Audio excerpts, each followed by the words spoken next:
Assalamualaikum warahmatullahi wabarakatuh. Perkenalkan, nama saya Ahmad Rifain dengan nomor NIM 221311008. Program studi Akidah dan Filsafat Islam. Asal saya dari Kota Tangerang, Kampung Jatiuung, Kecamatan Cibodas. Nah, pada kesempatan kali ini saya ingin menjawab beberapa pertanyaan terkait dengan mata perkuliahan Fenomenologi Agama. Langsung saja pada pertanyaan yang pertama, yaitu bagaimana agama dijelaskan melalui pendekatan fenomenologi. Jadi saya akan menjelaskan dulu nih fenomenologi agama itu dari sisi pengertian fenomenologinya. Jadi fenomenologi ini berasal dari bahasa Latin "painen" yang artinya berarti sesuatu yang tampak. Sehingga dari kata painen tersebut memunculkan istilah phenomenon, yaitu berarti sesuatu yang tampak atau muncul. Jadi secara harfiah fenomenologi itu adalah sebuah studi atau ilmu yang mempelajari tentang gejala yang muncul dalam kesadaran diri manusia. Nah, agama ini sendiri itu berasal dari kata a yang artinya tidak dan gamma kacau. Jadi agama adalah sebuah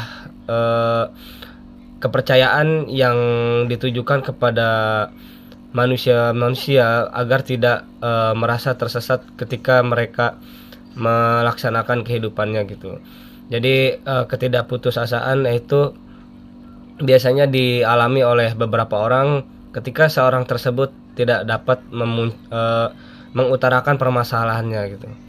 Nah, fenomenologi agama ini pertama kali diperkenalkan oleh Van der Leeuw pada tahun 1938 pada kajian studinya, yang mana Leeuw ini memahami bahwa fenomenologi agama adalah the general science of religions, yang berbeda dengan teolog, sejarah, sastra, filsafat, dan psikologi agama. Nah, salah satu pendekatan yang digunakan dalam penelitian ini adalah fenomenologi agama. Pada dasarnya, fenomenologi agama berupaya memahami fenomena keagamaan melalui pengalaman dan sudut pandang yang muncul dari praktik serta pemahaman internal agama itu sendiri.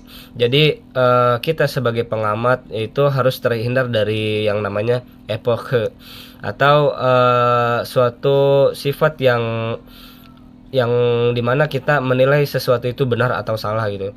Jadi ketika kita mengamati sesuatu fenomena atau ritual praktik dalam keagamaan, kita tidak bisa mengatakan bahwa hal tersebut adalah sesuatu yang salah, misalnya perbuatan tersebut syirik dan lain sebagainya.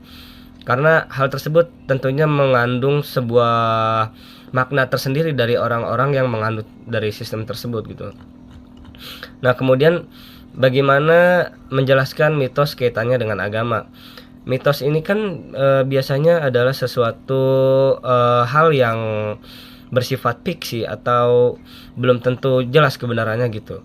Jadi mungkin beberapa orang beranggapan bahwa mitos ini adalah sesuatu hal yang sulit dipercaya dan sulit ditangkap oleh indera gitu ya. Jadi melalui mitos ini agama bisa dikaitkan misalnya melalui beberapa bukti-bukti yang telah ada gitu, misalnya melalui kitab-kitab suci yang mungkin isinya tersebut menjelaskan mengenai fenomena tersebut gitu, yang mungkin juga dari isi kitab tersebut beberapa kejadian-kejadian misalkan melalui di dalam Al-Quran mulai cerita tentang Isra Miraj dan dalam beberapa agama lain misalnya. Yang ketiga, dalam hampir semua agama hubungan manusia dengan yang ilahi tidak selalu langsung, tetapi melalui perantara mediator. Kenapa demikian? Nah, karena pertama itu kita menyangkut dengan sifat hamba atau yang diciptakan dan pencipta.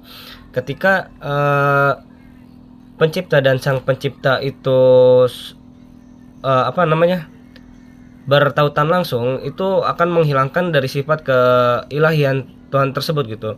Artinya Tuhan tersebut tidak maha tinggi ketika Tuhan tersebut bertemu dengan seorang hamba gitu.